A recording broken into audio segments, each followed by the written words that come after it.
متزايد في الانتاج. La production des hydrocarbures diminue depuis 2006 jusqu'à 2025. الظروف الدولية ستتجلى أثاره من خلال صادرات البترول، لأننا نصدر البترول وواردات المنتوجات والخدمات. ورغم كل المجهودات الضخمة التي بذلتها الدولة يبقى يعاني من الكثير من النقائص، ولن يتحسن إلا باعتماد التوجهين الاستراتيجيين التاليين: ألف، إعادة النظر وهيكلة المؤسسات المعنية خاصة الجزائرية للمياه والديوان الوطني للتطهير، وتمكينها من الوسائل البشرية والمادية والقانونية اللازمة، والابتعاد قدر الإمكان عن الاتكال عن دعم الدولة. فمثل الإمكانيات في إعداد هذا المشروع، ونشكره على عرضه أمام نواب الأمة. كما نقدم شكرنا لكل أعضاء لجنة المالية. سيدي الرئيس، نثمن وننوه بما جاء في قانون الماليات وطلب الحالي والمستقبلي، والإعداد الدراسات الاستشرافية تمكن مختلف المعنيين ومنهم المستثمرين ومختلف هياكل الدولة حتى يتخذوا القرار المتبصر، ولا نكرر مثلا معضلة المطاحن هي تسير في يومنا الحاضر بمنطق سير حتى تتعطل. إعادة النظر في الماء واعتباره منتوج اقتصادي يسير الآليات الاقتصادية إلى درجة كبيرة، خاصة مع الشروع في إعداد البطاقية الوطنية للدعم التي انطلقت الحكومة فيها للمحافظة على الطابع الاجتماعي للدولة الجزائرية.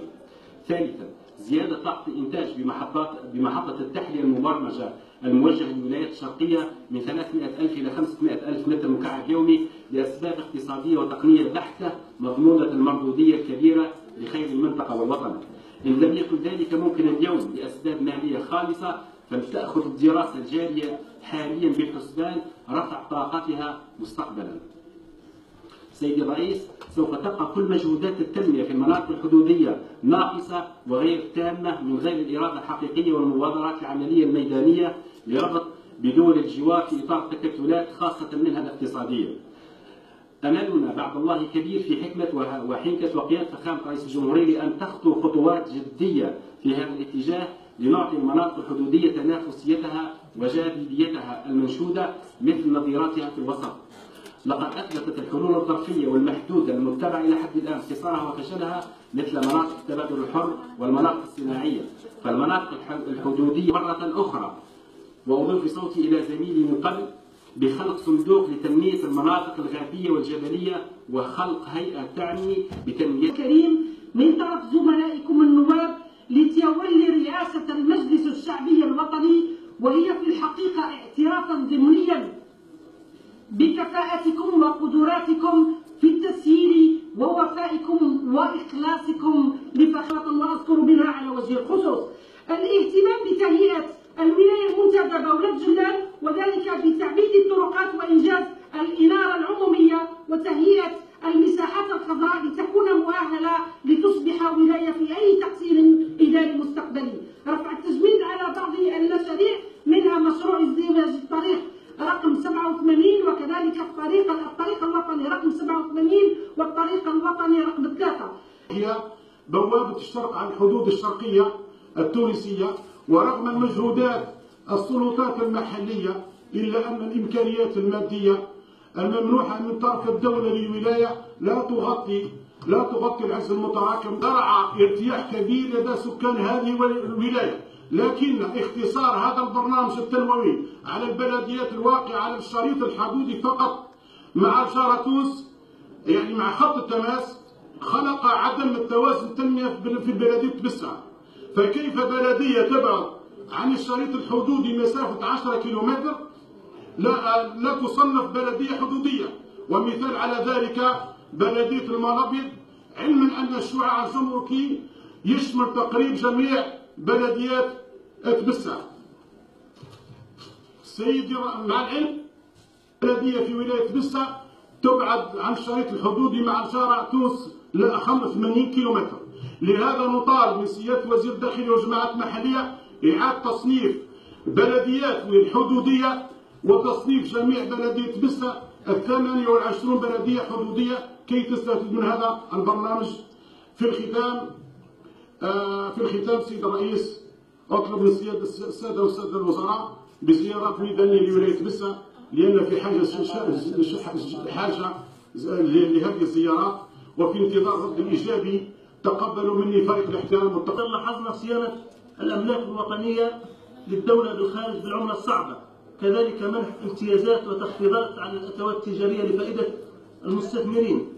سيد الرئيس، للحفاظ على السيادة كاملة لابد من إصلاحات هيكلية ذات طابع مالي تتعلق بالدعم العمومي، وهذا يكون بالعدالة والموازاة بين الجميع، وهذا من أجل الحفاظ على المواطن البسيط.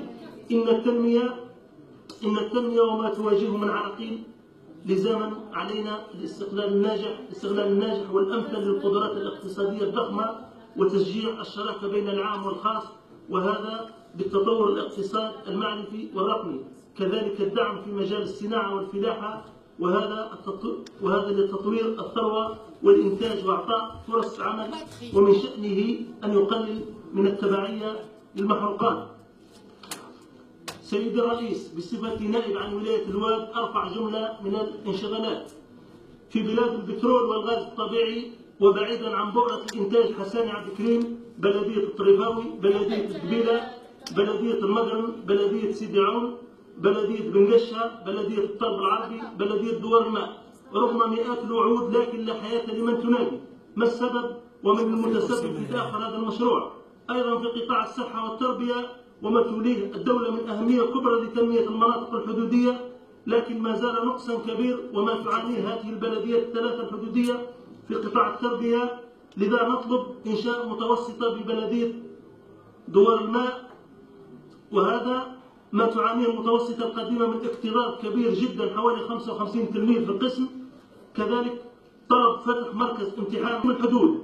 نطلب منكم التدخل العاجل وإعادة التقسيم وفق التقسيم الإداري لسنة 1984 للحد من النزاعات المتكررة. المجد والخلود لشهدائنا الأبرار، وتحيا الجزائر، وشكرا. شكرا للزميل نائب فتحي عون، وأحيل الكلمة إلى السيدة سوريا نهال بنيامينة مسجلة تحت رقم 81. تفضلي. وهذا بفضل السياسة الرشيدة لفخامة رئيس الجمهورية. وفيما يتعلق بالاستثمار الوطني ننوه أيضا بما جاء في مشروع هذا القانون، حيث سيسمح بموجب منح قروض طويلة الأجل بمعدل مدعم، وهذا من أجل تعزيز قدرات الصندوق الوطني. كما نشيد بالدور الهام الذي لعبه فخامة رئيس الجمهورية بفضل حنكته ونظرته البصيرة والحكيمة ليجنب البلاد من الانهيار الاقتصادي بعد انخفاض أسعار البترول، وذلك بالدفع المسبق لمديونية الجزائر. ونحن في التجمع الوطني الديمقراطي نساند مساندة كلية توجه الحكومة ونثمن محتوى هذا المشروع الذي يستحق تشميد الجميع، إذ جاء داعما ومكرسا للاستقرار الاقتصادي والاجتماعي. أتطرق إلى ولاية سوق هراس، هذه الولاية المجاهدة التي أتشرف كوني نائبا عنها، حيث نثمن مجهودات السيد والي الولاية التي يقوم بها منذ تعيينه على رأس ولايتنا، وهذا لدفع وتيرة التنمية عبر مختلف بلدياتنا. السيد الرئيس معالي الوزير، نرجو أن تكون ولاية سوق هراس الحدودية هذه الولاية التي لم تأخذ حظها من التنمية محض اهتمام حكومتنا، وذلك برفع التجميد عن جزء المشاريع المجمدة بالشريط الحدودي، منها الصحية كمستشفى 60 سرير بالحدادة، ومستشفى 120 سرير بصدراته، ومستشفى 120 سرير بمدوروش، خاصة بعد السلام عليكم ورحمة الله تعالى وبركاته. سيد الرئيس، نثمن المجهودات المبذولة من طرف فخامة رئيس الجمهورية السيد عبد العزيز بوتفليقة من خلال حرصه الدائم على الدعم الاجتماعي في ظل الظروف الاقتصادية الراهنة، وحفاظا على مستوى المعيشي للمواطن. أتساءل لماذا لم تدرج ولاية الواد في مسابقة سنترال؟ ولضرورة العدالة والشفافية يجب إدراج ولاية الواد في المسابقات القادمة. سيد الرئيس، كل سنة تحدث مناوشات.